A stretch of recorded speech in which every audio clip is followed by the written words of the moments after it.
Forever. Dog.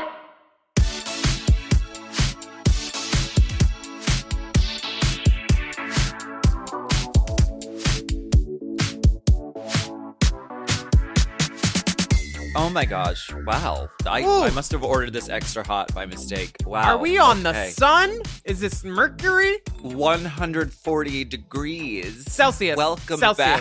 back. Centigrade. Mm-hmm. Welcome back for yet another steaming, piping, Ow, scalding Ow, serving scalding. of Hot Goss. This, of course, is our weekly chat show where we talk about events in our lives, issues in politics, and take a deep dive into the DMs. So let's go ahead and take this moment to get into some Hot Goss. Ooh, what's the tea, Okay. Christine? I are you? have a COVID confession I'd like to make. COVID confession. COVID era confession. So that's like lowered expectations. Is that what you were thinking? Yeah. I have What's a your COVID confession? confession. Okay. This morning I went to go. We're filming a bonus thing where I needed to drop off a thing at Willam's as a part of it. And so I was sort of like, I was running late and I was like flustered and like getting ready this morning and like getting myself ready. And I went out the door and I was walking toward Willam's studio, and I guess almost like halfway there, it's a short walk, but like halfway there, I realized, I'm not wearing a face mask. I'm not wearing a face covering. And I was like, oh my God. So I immediately went to the first store I saw on Hollywood Boulevard, and I was like, do you sell face masks? And so I bought one and I put it on. But so I started to like, so as I was walking to that store though, I was like, oh my God, people are going to be looking at me and judging me and like reading me for not following the face covering rules. But instead, what I noticed was that no fucking single person was wearing a mask. There was like one person wearing a mask, and it was a busy day. Like I saw a few people, and that's so like, what's tea? What's the tea, Christine? Okay, this morning when Is it still happening or what? I got up to walk to the studio and I left without a mask, and then I got to the corner of my street and I was like, am I going to go across or am I going to go up? And when I looked up, there was a guy with a mask and I was like, fuck, I forgot my mask, you know, because I usually keep it in the car, but when I walk, like I didn't have it. Yeah. And so I went back and got it, and by the time I got like halfway up, every person I had seen, which was like 4 or 5 people, wasn't wearing a mask while they were walking, but they also weren't near anybody. So, like, when I'm riding my bike, I don't know if I feel the need to wear a mask while I'm alone, like nobody near me. I got a test. I don't have it right now. So I don't know, but if you're walking and there's people sharing the sidewalk coming up to you, mask. And it's the law in California right now. Gavin Newsom, like, made it so. If you're outside, you're in a mask. The official regulation is anytime you leave the house, you are to be wearing a face covering, a face mask. So like, is it just, I mean, I see this is on the outline. We have a couple of things to get to, but I've seen a cop today definitely not wearing a mask, like on the street. So I don't know what it is. I'm just doing what I think is best for me and wearing one. I'm not hooking up with any new people, and Florida has like 5,000 new cases in a day apparently, which is where my parents live. So like, I'm worried a little bit. But at the same time, they're being smart too. So I hope everybody just is smart. All the people that listen to this are probably smart, I think, you know? Well, we encourage you to wear a mask. I mean, some of you are ugly and shit anyway. Oh my God. I've seen some of your these beats that you've been tagging me in, because people be tagging me in a lot of stuff. And like some of them, I'm like, why did you tag me in that? Do you get that a lot? I know my friends have recently I'm not gonna talk about the ones that I've been getting tagged in of you. Oh yeah, I've been humiliated online and body shamed by a Costa Rican woman. I think it's a vendetta because when Costa Rica stole my dress and maybe she's defending her country's honor. Maybe it's her. Maybe it's the girl who stole it who got all mad when I put her face on the internet. But she's been saying the nastiest things about me. Some are true probably, but she's inspired me because like I'm going to make a video about it, all about bullying. Well, okay. Yes. It's so dumb. I mean, someone who really doesn't like you has made up these Instagram accounts where they just like they call you fat over and over again, and it's like, okay, I mean, come on, listen. Like, does Courtney have Wendy on her other phone, or like who's doing it? Oh my god. Shady bitch. Going after, even if it's someone you don't like, but like commenting on someone's body or their size is just like is so late, and it's like it's not just offensive to the person that you're trying to drag, it's like offensive to like a great amount of people. It's offensive to anybody with a body pretty much. Yeah. So like it's kind of a weak like a weak tactic to take. There's plenty of reasons to criticize you, and I don't think that going after the body is nice or fair or constructive. And where is the body? I'm looking for it. Move over, mother. But really, I hate that shit. It's so mean. Bullying is dumb. Bullying is so over. It totally is. But you know what's not over? You know it's not over. Good spelling is always in fashion. Spell bully, bitch. BELLI. ULLY. Sorry. Our first annual Race Chaser Presents Spelling is Fundamental Secret Celebrity Drag Queen Spelling Bee Challenge Competition Contest starring Alaska Thunderfuck 5000 and Willam. Yes. We are doing a spelling bee. It's really happening. We're doing this thing. It's happening on Monday. This is not a test. Well, it's kind of a test. It's fully a test. It's a test of Big Dipper's dedication, because it's turning out to become a very technically intense live stream event. But it's going to be really fun. 6 p.m. on the Pacific Coast, 9 p.m. on the East Coast. June 29th. June 29th. Yeah, sorry, there's a typo there. Oh my god. I didn't know if we were doing Why are we doing a spelling pop-up bee show. again? We're doing a spelling bee to raise money for Glitz, which is this great organization which is buying housing for trans women fresh out of Rikers in New York. And Cayenne is leading the charge. You can look up Glitz Inc. on Instagram if you want to know more about it. And all of the money is going straight to their pockets.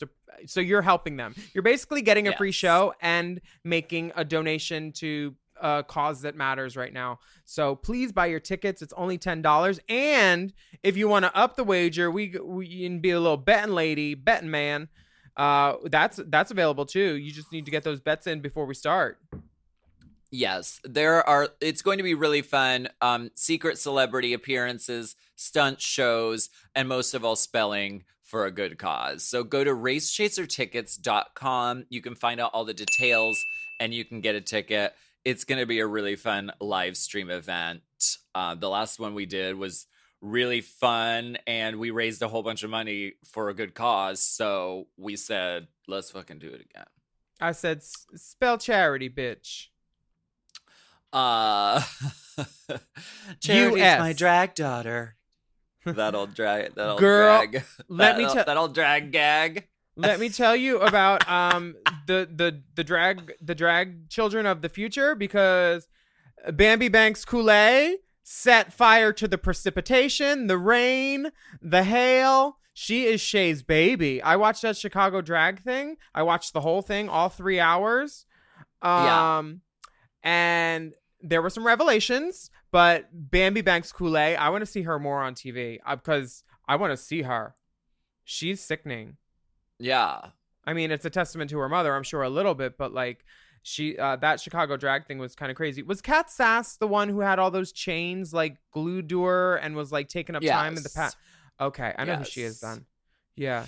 So I'm not fully versed in I'm not fully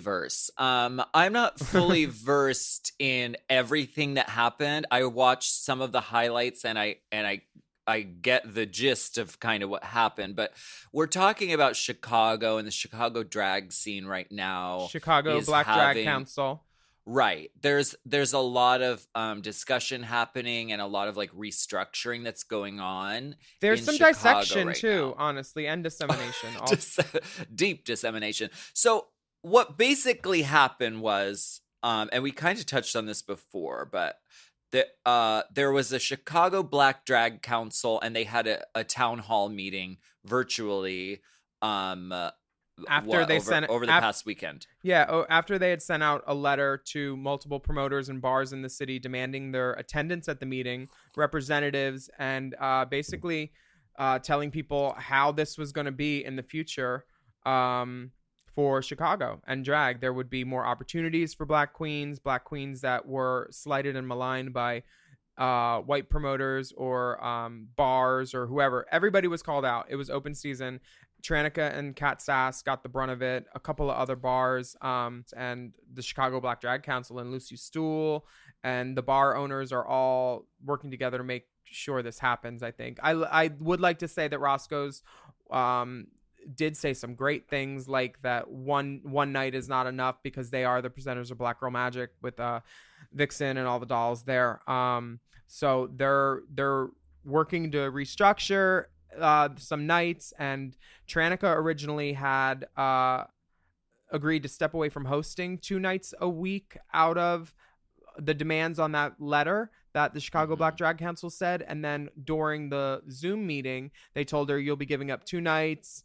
And at that point there was a point of contention because she thought she would still be behind the scenes or booking or holding the purse strings, and that wasn't agreed upon to. And they went back and forth a couple times on that, with Tranica finally like relenting and T-Rex huffing and relenting a little bit. But the way the comments on the side were not kind to T-Rex. They were like, she's drunk, look at how she's sitting, hands above her head. Like, it felt like it didn't feel like it was going well for her. I heard she's since apologized after that, but like the things that were revealed, like the things that she did to Shay personally, which I don't need to talk about because they're triggers for her, and I hope she's a listener, but it's weird. Like, do you call your friend and be like, wow, I didn't know that like you thought like that, I don't want to be friends with you anymore? Or do I just wait till I see her and be like, hey girl, or what? Like, I feel like I have to talk to her, but I feel like the whole world just bitch smacked her. So I don't necessarily need to like be first in line to talk to her. Like, how are you friends with your friend again when you find out that they were a racist asshole to your other friends? Right. How? Like, I don't know. And if anybody has any ideas, write in to racechaserpodcast@gmail.com. And ultimately, it's good that there's like these larger structural things happening, because these are like structural changes have to happen in all avenues of like society in this country, like with the police and with fucking the government. Kentucky voting. I mean, yes, all these things have to be deeply restructured, and these are conversations that are happening right now. So in a way, it's good. It's hopeful, that the drag scene is saying, okay, these are structural changes that we can make to make it better moving forward. So like, ultimately that's good. And we need to see that like across the board. So it's hopeful to see that happening in Chicago. There was some stuff in the drag council that like didn't necessarily feel racist, but definitely felt like shitty. Like Shay recounting a story about like Shay had 3 numbers in this one show where most girls usually had 2, but that she was doing with Tranica, and she was like towards the top, like second, and then middle, and then probably towards the end. And someone came down and said to Shay, how many how long do you need? Like, it was like she was on next, and she's like 30 seconds. And Shay heard that person say to Tranica, she needs 30 seconds. And Tranica, or T-Rex, literally after that went, Shay Coulee, and introduced. It's like, why would you do that to a girl like that? Like, is your coworker? Why would you try to sabotage them? Like, not get them out for the beginning of the song? Like, that's shitty. Like, I've ripped off a girl's eyelash before her song, but only halfway, not the whole thing. And like, it was the third show, and it was fine. It was fine. It was Texas. It's a big stage. Nobody was there. It was the last show. But like, she still made her number. Like, I wasn't trying to make her late. I was just trying to fuck her up. Like, yeah, don't make a girl late for her number. Like that, you know, it makes her look unprofessional, unready. Like, and that, what joy does that bring you? Like, I don't understand people delighting from other people's hardships and miseries. And it sounds like Tranica did that a little bit with the microaggressions and like yell. I mean, I remember hearing her yell and read people who didn't ask a question how she liked it in Chicago, but like, it's drag, so you just laugh it off kind of thing, you know? But like, some people can only laugh until they start crying, you know? Yeah. And it sounds like a bunch of T-Rex's peers got together and drafted this note and all signed it and signed off on it and submitted it to her. And like, these are the things that have made us feel like shit. These are the things that you've been doing wrong systematically. These are the racist things that you've been doing for over a long period of time. And wearing the same mustard yellow party dress. Girl, someone called her out on this mustard yellow party dress. Oh, because not the mustard yellow. Yeah, because she's been saying stuff to people on stage like, oh, you're wearing that again. And like, you need new hair, new outfits. You can't wear something from the show you did Saturday on a Sunday show. Like, but she wasn't also living up to those expectations herself because you can't have a new outfit for every show. You can't. It's too much. Girl, I've been wearing the same outfit since I started drag. 2010. So. I know. You should wash it. Never. But yeah, I feel like change is a foot, and that foot is a size 14 in a pleaser. Hallelujah. Yeah. Chime is changing the way people bank. They offer the most rewarding, fee-free banking, and it's built just for you. I don't want to interrupt here, but I want to chime in. They're not like traditional old banks that charge you overdraft and monthly fees. Plus, they have thousands of fee-free ATMs. There's nothing more frustrating than added fees when you're just trying to access your own money. Exactly. So with Chime, you are not just switching banks, you are upgrading to America's #1 choice for banking with a Chime checking account. And how about some of these benefits? All benefits here, honey. Get 5% cash back on a Chime card in a category of your choice, like gas or groceries. And you get savings that grow faster with 3.75 APY. That's 9 times higher than the national average. And don't forget, they also have Spot Me, which lets you overdraft up to $200 fee-free. We all need to be proactive in our own finances and understand what our money's doing, and banking can be confusing. There's so many hidden fees and policies that are different at each bank, so you have to look out for you, and with Chime you could do that. Yes, God, and don't just settle. Find what works for you and get the perks and benefits that are beneficial to your life. Check out Chime. Honey, I did. I'm a Chime user, and Chime is not just smarter banking, it's the most rewarding way to bank. Join the millions who are already banking fee-free today. Head to chime.com/drag. That is chime.com/drag. It only takes a few minutes to sign up.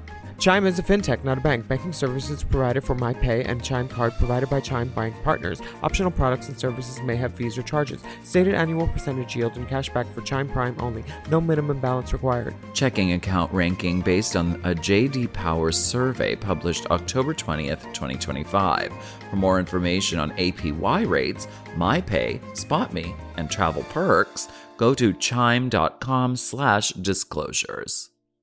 You know I love a Helix. I just got another one. Feels like another one. And why wouldn't you? We love Helix. Yes, not only is Helix a mattress that is so comfortable, but it also helps me get my best sleep. Help me sleep. Help me sleep. Did you know a study Helix ran found that 82% of those involved saw an increase in their deep sleep cycle while sleeping on a Helix mattress? That is a big percent, okay? They've got high quality mattresses and a reputation to match. I've been on so many mattresses from Helix. I've been on the Midnight Dusk. I've been on the Elite model. Oh, yes. I sleep cool. I sleep on my head. I sleep any way I want on Helix. Exactly.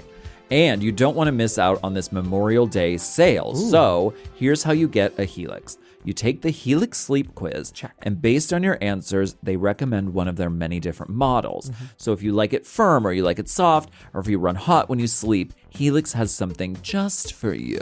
And you can rest easy with seamless returns and exchanges. The Happy with Helix guarantee offers a risk-free, customer-first experience designed to ensure you're completely satisfied with your new mattress. So do something good for yourself and get a Helix. Lay around all day, rest easy, and sleep well. Go to helixsleep.com/drag for 27% off site-wide, exclusive for listeners of Race Chasers.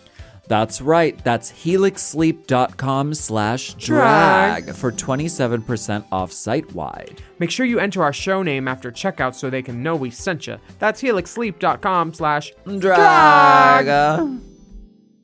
This podcast is sponsored by BetterHelp. May is Mental Health Awareness Month. A reminder that whatever you're going through, you don't have to go through it alone. You know, life is a journey, and honey, it's a long one. Some days feel good, and others feel a little bit overwhelming. But having someone on your side to listen, to understand, and support you, that can make all the difference. There is so much value in therapy. The stress relief, the understanding of your inner life, knowledge and perspective gained from the process. I really recommend therapy. BetterHelp has quality therapists who work according to a strict code of conduct and are fully licensed in the U.S. And they've got a therapist match commitment, which means you can focus on the therapy goals that you identify by filling out their short BetterHelp questionnaire. And of course, you can change your therapist at any time if your pairing isn't a match. With over 30,000 therapists, BetterHelp is one of the world's largest online therapy platforms, having served over 5 million people globally. And if you're looking for therapy in this new year, check out BetterHelp. You don't have to be on this journey alone. Find support and have someone with you in therapy. Sign up and get 10% off at betterhelp.com/drag. That's BetterHelp, HELP.com/drag. Well, speaking of change being afoot, we are really excited to announce something really big here. So excited. In the world of the podcast. Yeah. Do you want to tell them, Mom? We are so. Hey, Mom. Hi, Mommy. We are so excited to announce very Moguls excited. of Media. But This you is can call us Mom. Yes. This is a new podcasting endeavor where we will be bringing lots of amazing new programming to your ears. We're a chain. We're a producers. chain. Oh my God. It makes you pretty. There is going to be a focus on the LGBTQIA plus community, and we are super excited to start sharing our new shows with you. So when you hear us talk about them, go listen. Yes, Moguls of Media. That's the name of our, our production? It's the name of our production. It's our network. Our network, yes. Our Okay. network. Yeah. We're a chain. So, drum roll, please. The first thing that Can you guys Moguls hear of that? Media or Mom is going to be bringing to you is this is it. Drum roll. Ow, this really fucking hurts my finger. Starting this coming Monday, June 29th. Welcome into your ears. The Chop with Manila. With Latrice and Manila. Listen, we'll fix it in post. It's fine. Manila and Latrice chop the. Oh no, the chop. Latrice and Manila.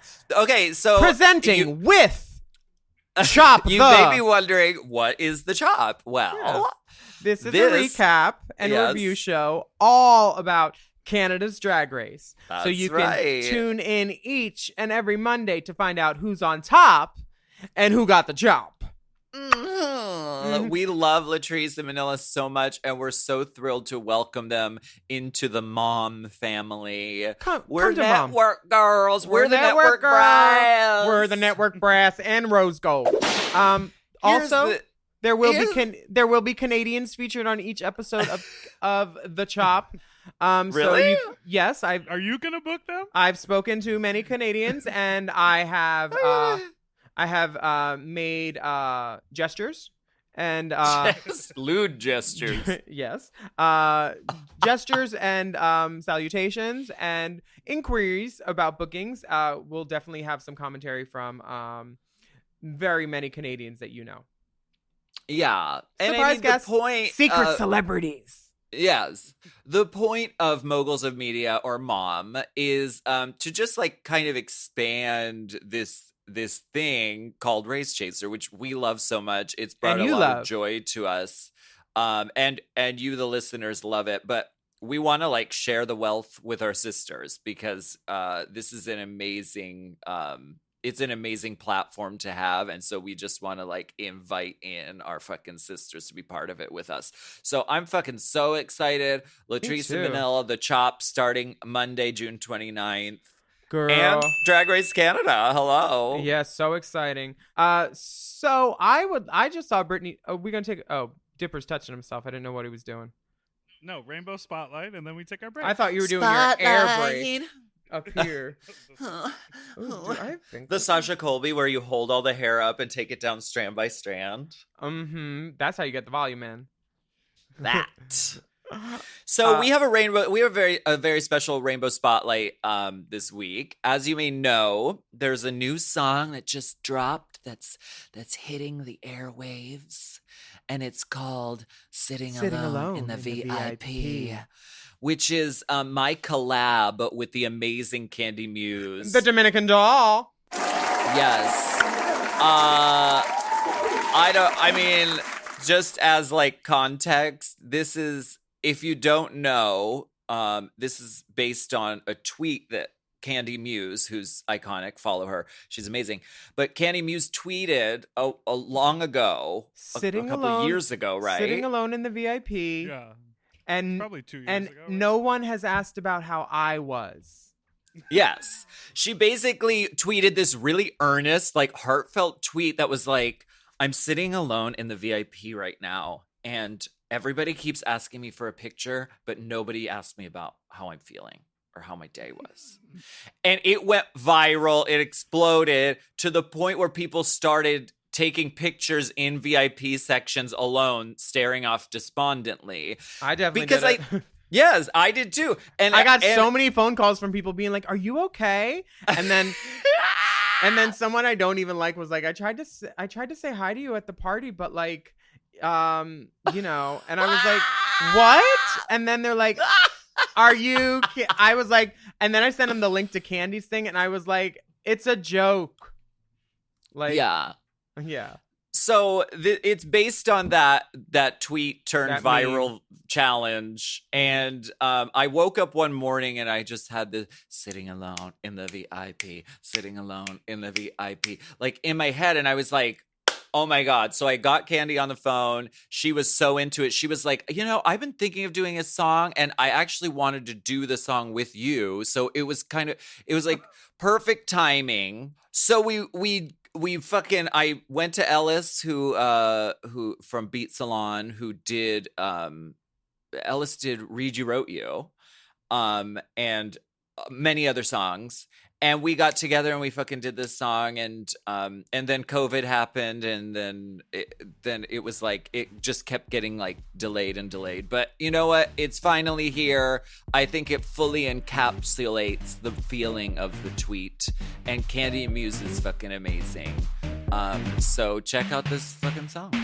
Alone in VIP, my own security. Ooh, you wanna sit with me? This gives me all the tea. Bitches like drinks when I got my own bottle. Chilling at my table, sitting pretty like a model. I'm alone, bitch. I ain't here to make friends. Follow to the queen, cause you're tired and trend. I mean, you bitches need to blend, and your career's about to end. Bye. Get up on that rope, bitch, and back up on my face. Before you come and talk to me, go fix your fucking lace. Line full of fans around the fucking block. The thing on my list, bitch, you know you're fucking nuts. I'm sitting alone in the VIP, sitting alone in the VIP, sitting alone cause you don't like me, sitting alone in the VIP, sitting alone in the 213, sitting alone in my 613, sitting alone cause you don't like me, sitting alone in the VIP,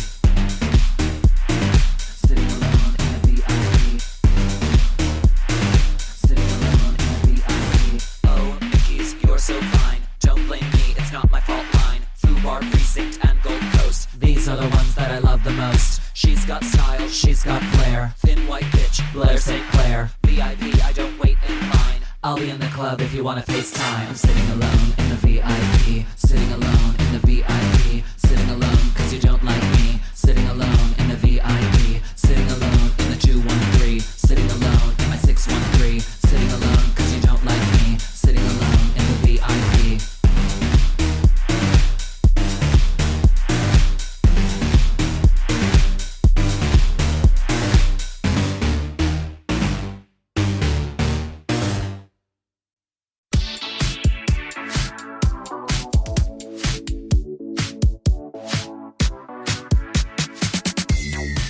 Hello, this is Alaska. Just so you know, we recorded this episode a few days ago, but I just wanted to take a moment to address something that's currently happening in the moment.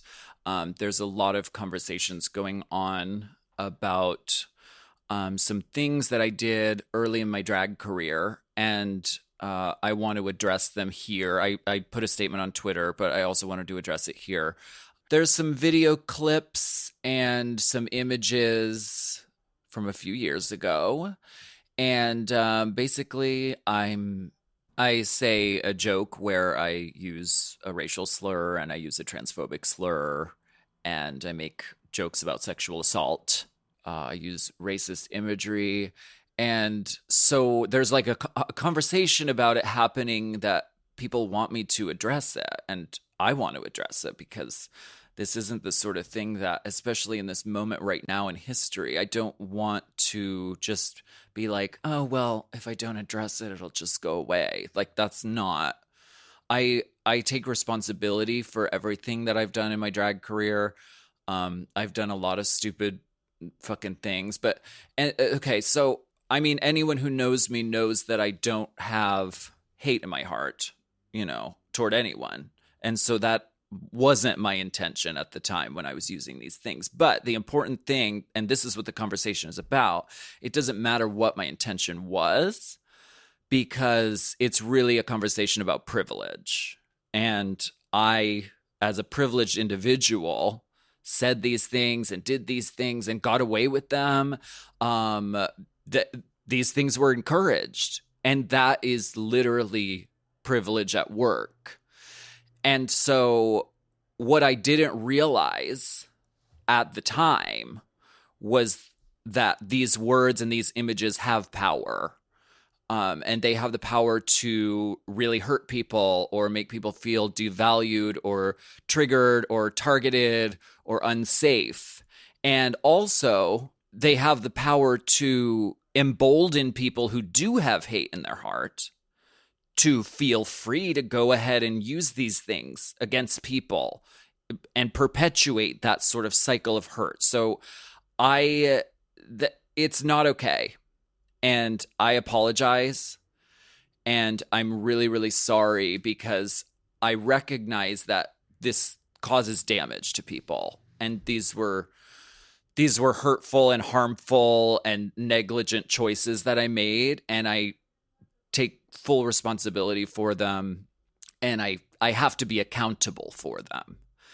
So moving forward, I really I can't promise that I'm not going to ever make a mistake again or do something stupid, but I do know that I've learned a lot, and I know that I want to use my art and my platform and my privilege to create a space where people feel uplifted and they feel supported and they feel like they can fully feel safe and like be themselves. I also want to use my voice and my privilege to amplify, the voices that are fighting for the fight for justice and for equality in this country and around the world. And like, that's the important fight that's going on right now. And I want to be a part of that fight and use my voice for that. So thank you for listening, and thank you for helping me be better. And I appreciate you. And on with the rest of the episode. No, I just realized Okay. I can move one side of my body independently. Like, I can move my left eyebrow and my left pec, but I can't move my right eyebrow and my right pec. Is that weird? Is Stroke that it. weird? Strokey. Never Strokey mind. Jones Cafe. Oh, wow. Because I'm a Willam. W-I-L-L-A-M. I'll say it again. I'm a Willam. Let's get political, shall we? You know, I think we shall. It's time for a Okay. song. Time for the song. Okay, here we go. And just so you know that singing or doing anything in sync over Zoom is not Impossible. possible. So Impossible. that's why it sounds the way that it does. Yeah, we're when live we- vocalists, and when we're in the studio together, I mean, you can't deny that magic. Like Houdini even was like, "Wow." Houdini was shooketh. Okay. Okay. Let's get political. Political. I wanna get political. Let me see your poli sci. I was doing Angie Dickinson. Who were you doing? I don't normally like to throw my name around, but I am Miss Angie Dickinson. Oh, I knew it was you. I have altered my appearance for a film role. Wearing creams and camels and a glove. Have you seen the documentary Disclosure? Yes! It's so good. I'm gonna watch it again because I'm so obsessed with it. Honestly, I need to watch it again too, because when they started talking about Famke Johnson on Nip Tuck and how like she was this character that went she was going crazy and then doing all this stuff to everybody, and then at the end they realized like the plot twist was, oh, she's trans. And my first episode of that show was one of her episodes, and then I went on to have like my own little arc, which I don't know, my character wasn't a hooker, so that was good, but I don't know if she was a positive portrayal of trans people or not. I feel like it was, because like she only like hit people when they hit her, you know. But she ultimately gets the shit beat out of her.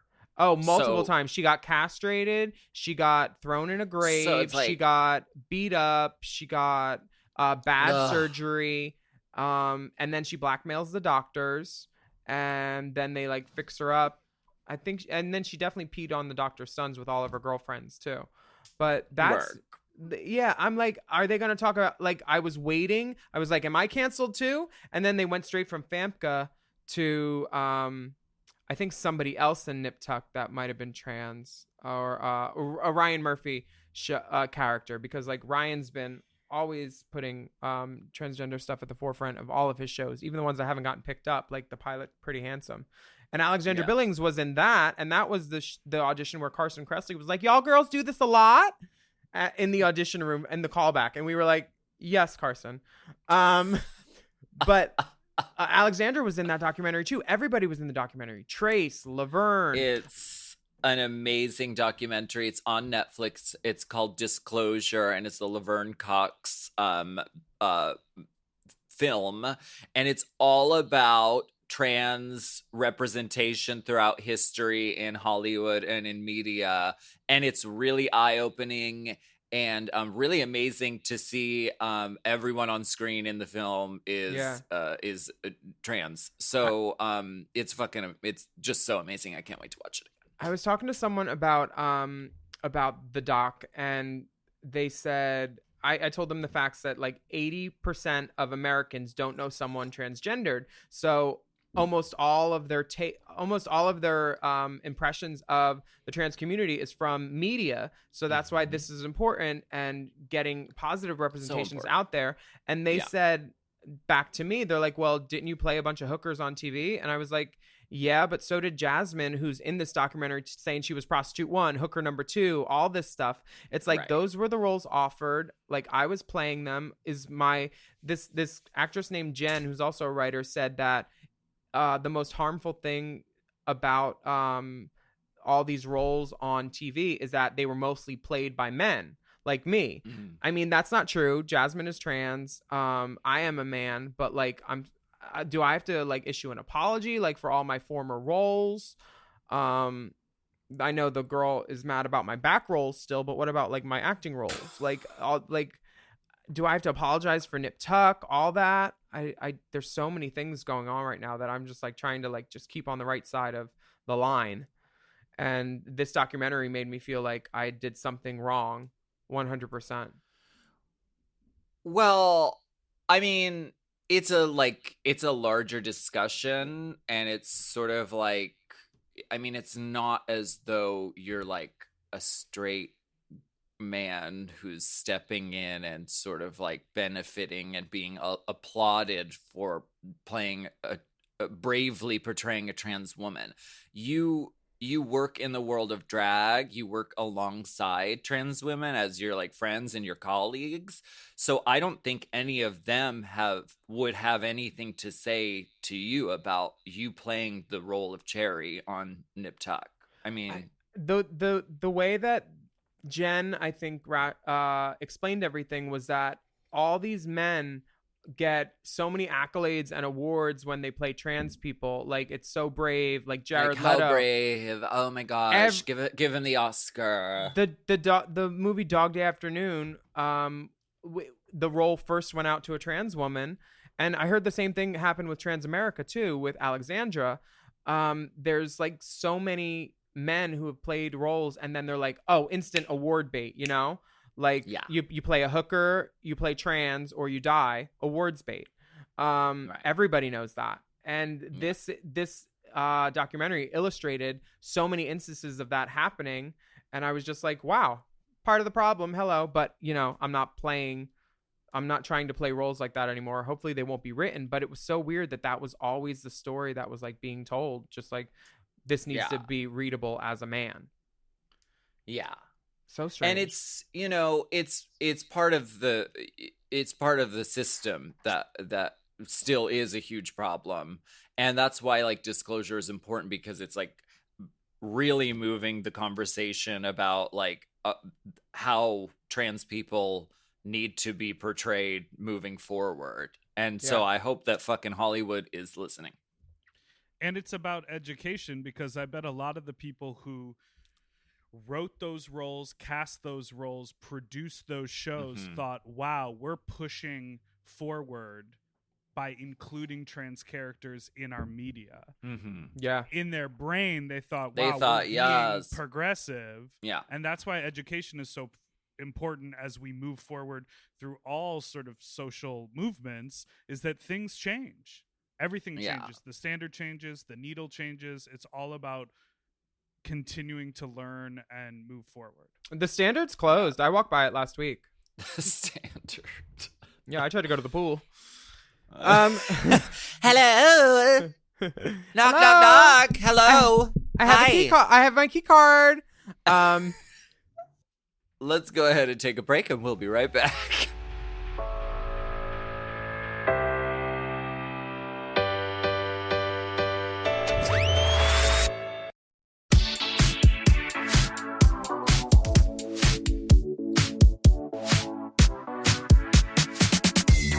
Oh my heavens! It's really dark in here. Oh, there's an owl. There's an owl. Oh my god! Oh, what? Oh, that sounds like a strange owl. That but, owl okay. is disguising his voice. Let's get throwing his voice. Cave owl. Okay, let's go ahead and go spelunking, deep inside the deep dreams. Okay, so you want to talk to Abraham, or should I? I'll read Abraham. Hey, okay. Abraham. From Abraham. Hello, Will Ascaper. A longtime listener and avid drag fan here. Just last night I had a dream which had both Willam and Alaska in it, and I was wondering if you could help decipher the meaning of my dream since you were there. both of you picked me up in a car, and the entire time you were both saying how we were going to be late, and Willam was saying, you know how that RuPaul hates it when we're late. We arrive at our destination, and it turned out to be one of my friends' house, but they didn't recognize me because somehow I was in drag. But my friend's brother knew it was me, and one thing led to another, and him and I had sex in his grandma's shower. Once we were finished, I walked out to find that you two had left me there, and I had no idea where I was. How could you guys have left me there? Did you mislead me into thinking I was going to meet RuPaul? Anyway, keep up the good work you do, and thank you for entertaining the children. As Nina Bonina Osama bin Laden Brown would say, ooh, the girls are girling. Thank you, Abraham. Huh. Well, RuPaul's Masterclass, which I recently have almost completed and filmed my my thoughts, my reactions to all of her wonderful things. One of the things that was included was RuPaul saying, you know what? I was late for years. I was late. Yeah. And then she stopped being late. Which I didn't get. Like, why would you want to make yourself rush? And she's talking about like the adrenaline rush, you getting there late and like blah blah blah blah. And I'm like, I don't know, girl. But I also am not good with dreams. Like, I don't usually remember mine, so I don't know what you were thinking. You were probably watching Drag Race. You probably want to hang out with us, and that's what it was, I bet.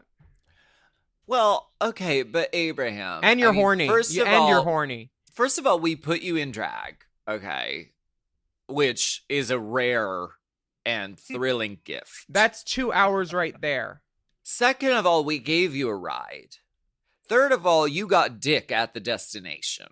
So and a shower. I don't understand what the problem is. Of course, what do you want us to do? Wait in the foyer while you fuck in the grandmother's fucking sex shower? No. I bet it was one of those ones where you could turn the shower into a tub, like a stand-up, sit-down tub thing. Yeah, like with the door that opens. That one. Yeah, well, his hole was open. I don't know about the door. So, listen, we did the respectful thing by, like, getting out of there. We didn't know if you were going to have an overnight. We don't know. We don't want to hear you go to Pound Town and just keep turning up Street Smarts on the TV. Okay? Street Smarts! That was what Lady Gaga was on. No, that was my big break. Was Gaga on it, too? Gaga was on the one where they like put you in a rude situation and see how you react. It was like temperature cooker or something. Oh, like no, that not that one. And they like kept not giving her salad after she ordered her salad. She was in a restaurant and she was like, "What the fuck is going on over here?" It was all on TV. I don't like my food fucked with. This next entry comes from Simon. Hello, Dippin' Dolls. This past week I visited my dad out of town. The city he lives in had a few positive cases of COVID, so my family and I decided if we limited our interactions with other people, we should be fine. However, the week I spent with him took an unexpected and unfortunate turn for the worse. My dad decided to invite some people over to his house despite me saying I was uncomfortable with that. We got into a huge fight, and long story short, they came over anyway, and I was left alone hiding in my bedroom until they left at 1 a.m. Then, later in the week, when my sister mentioned the Supreme Court ruling that it was illegal to fire people for being LGBTQIA+, my dad said, and I quote, "If I were in charge, I would fire them all," as if I wasn't literally watching Drag Race in that exact moment. I guess what I'm trying to say is that I'm slowly starting to realize that my dad isn't the person I thought he would be.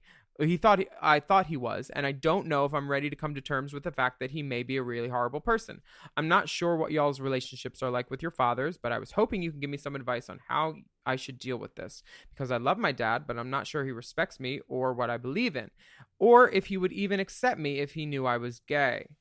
Thanks to all three of you for the content and all the amazing things you do for our community and the world. Sorry for lack of dick. I'm not in the mood. Love, Simon. Love, Simon. Love, okay. Simon. Love, Victor is a new TV show, which everybody should watch, too. There's this really hot kid named Mason Gooding Jr. on it. Gorgeous. Don't say a hot kid. Well, he's like 20 or 22. Whatever. Whatever. Okay, he knows he's hot. Calm down. Love Simon. Love Simon ends up going to Jurassic World and riding around in the glass ball. Okay, so this is an opportunity. I think you should come out to your dad. And maybe it's not my place to tell you that, because everyone can come out. Everyone should come out when they're ready and when the time is right. But I think that people have a tendency to not understand the stories of people that they don't know. So if your dad knows you, I mean, you're his child, and when you say that about those people, you're saying that about me. That's my community. Those are my people. So that might that might cause him to reassess his own thinking. Because how could he not, you know? One could hope. But if he does not, that's the chance to like just tell him everything you think, write it down first so you make sure you get everything, because emotion will get in the way and you want to hit your bullet points. Yeah, And write a letter. honestly, all those things, write a letter, read it to him, because this is an intervention making sure that he's not an asshole, basically. And if he is an asshole, you can tell him you love him, but you can't like hang out with him until he respects and loves you the same way, you know, he does your brothers and sisters who might not be gay. Like, it's stupid. Like, every parent just wants their kids to be happy in the long run, and like, you not coming out is preventing happiness, and him being a bigot is preventing your happiness too. Yeah. There's a reason like magazines do the thing where like they write about a story and then they put like a personal account in, because they want to personalize it and like make a reader relate to it. Like, and this is what you need to do your dad for sure. Good advice, Alaska. Yeah. Well, thank you for sharing that, Simon. Do you want to read the next one? I'm so excited.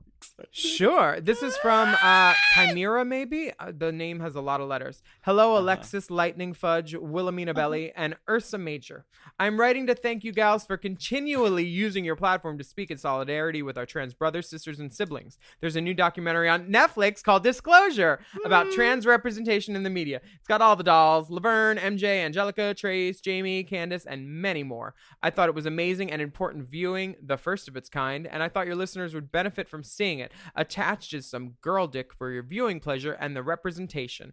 PSTS. I got an OnlyFans if you girls feel like giving me a promo. OnlyFans.com/KAIMIRA.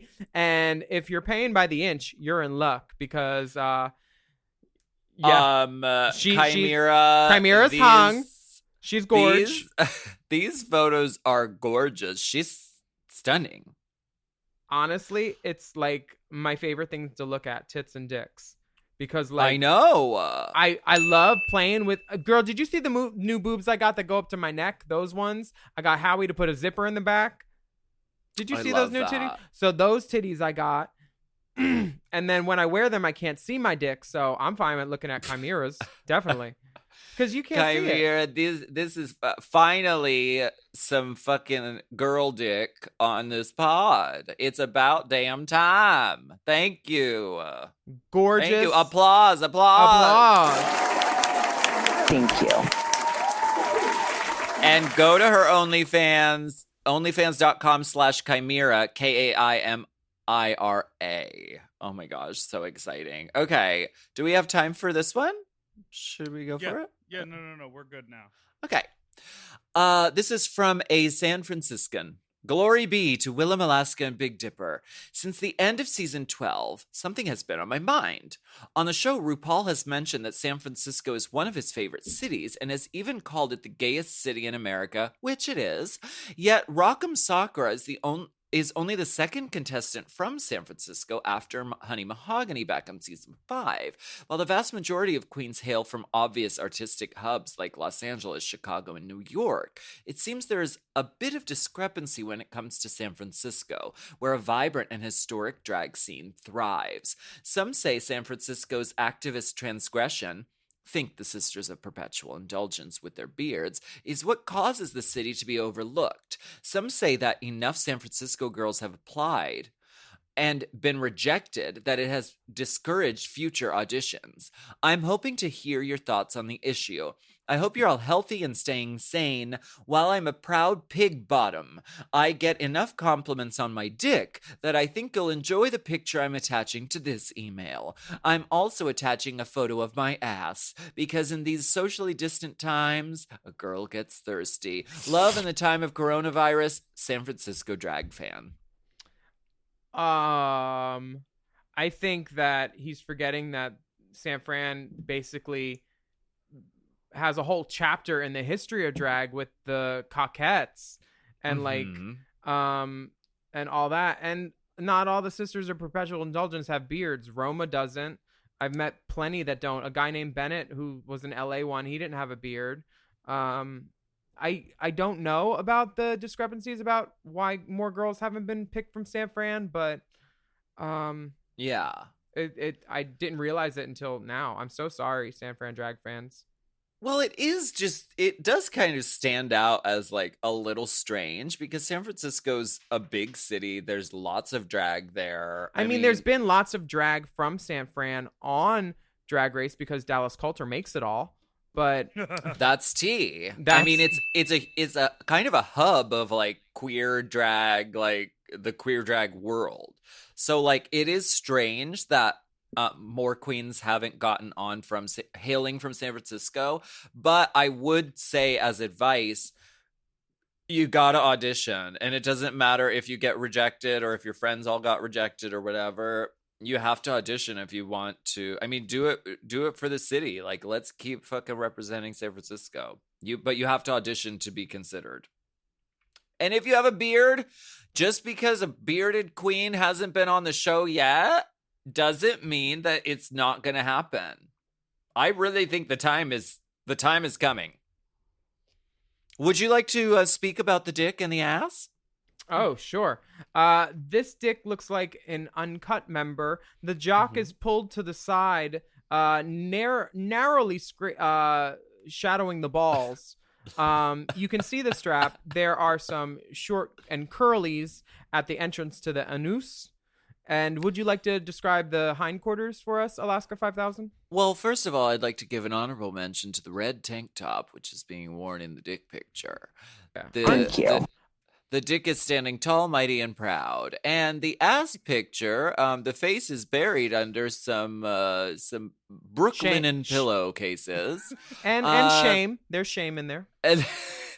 And the ass is framed by a black jockstrap, and I think it's I see a hint of ball. I see a hint of ball. Tartan bedspread. Yes, I see a hint of ball, a light smattering of hair, but not too much to occlude the vision of the anus in question. Yeah, so short and thank curly. you. Not enough to braid for sure, or bead. We thank you so much, San Francisco drag fan. Keep auditioning. Good luck.